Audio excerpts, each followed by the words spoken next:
Okay, so I hate to break it to you, but pretty much every single time you're gonna be cooking, you're gonna be using a knife. So it's pretty important that you learn to use one safely and efficiently. Basic knife skills are the first thing that I teach in every single one of my cooking lessons. And here are those tips and tricks just for you in this video. First, you wanna start with a stable chopping base. It's strange, but a lot of cutting boards just don't have a good grip against countertops. So in order to prevent any slippages from happening, what you want to do is get a kitchen towel, a little bit damp, fold it in half and just slip it right underneath your cutting board. You see now that we've got that kitchen towel underneath there, that cutting board doesn't slip anymore. So that's what you want, a nice stable base to chop on. So the next tip, and probably the most important tip, is to buy the best knife that you can afford. Again, you're going to be using this knife every single time you cook, so it's worth the investment. So just like if you were buying a luxury car, you would still have to take it in for tune-ups. So same thing with a knife. Even if you buy a really, really nice knife, you still have to maintain it to keep it sharp. So the first thing you want to do is buy a honing steel. These are not expensive. They're usually $20 to $30.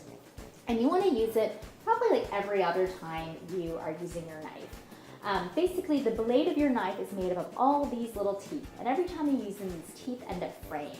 So by using the honing steel, you're bringing these teeth back together.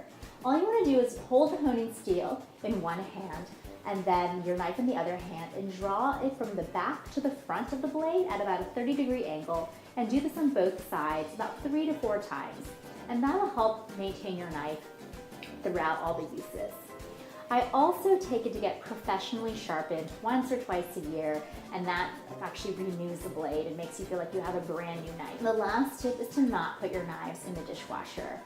The heat and the jostling of the dishwasher is not a good environment for your blades, so don't put them in there if you want to keep them nice and sharp. Let's talk about how to hold your knife, because that's pretty important too for safety.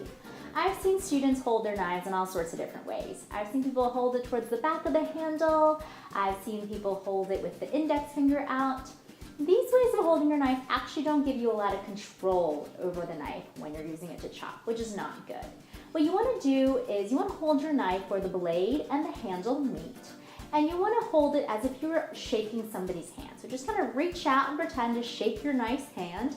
And that's how you want to wrap your fingers around it, just where the blade and the handle meet. That's going to give you the most leverage and the most control while you're chopping. So now that you know how to hold your knife, the next thing you want to learn is how to chop with it. There are a couple of different ways to, different techniques for chopping, but really there are 3 that you're going to use most frequently. The first is a rocking motion. Basically, you just want to follow the natural contours of the blade. Rock the blade forward, pull it back, and then come down on it. You'll see that most of the force comes from the back of your knife. So whatever you're chopping, you want to situate it on your cutting board so it is towards the back of your knife. So wherever that blade comes down, the back of the blade comes down. This rocking motion is used for chopping smaller things. Another method involves bringing your knife up and down. This is why a sharp knife is incredibly important, because every time your knife comes down, you want it to be able to slice cleanly through whatever you're chopping. This method is typically used for some larger vegetables, larger items that you're chopping, like an onion, for instance. Again, since most of the force comes from the back of the blade, you want to situate whatever you're chopping towards the back. So the last method I call the pivot and fan. So you want to hold down the point of your knife with one hand and then basically use the other hand to fan out while you're chopping. I typically use this to chop smaller things and to mince and chop herbs. So a lot of people are afraid of chopping off their fingers while they're using their knives, and that's a completely valid fear.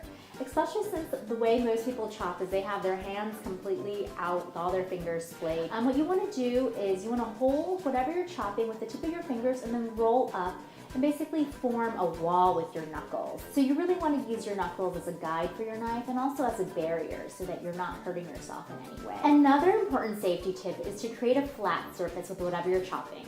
So you probably have figured out that there are no square or rectangular vegetables. So it's really up to you to think about what's the first chop you need to make so that you create a flat base to rest that vegetable on.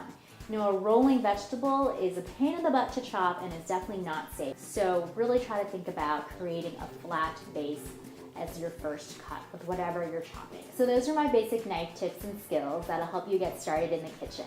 When you think about it, even the greatest chefs were not born knowing how to use a knife proficiently. They all had to practice in order to get to where they are today. And so what I encourage you to do is to not get discouraged, to go out and buy yourself a nice sharp knife and get practicing. Just start chopping. And the more you do it, the better you're gonna get and the easier prepping is going to be, which is going to make your life in the kitchen so much easier. And knife skills are pretty fun to show off to your friends and family as well.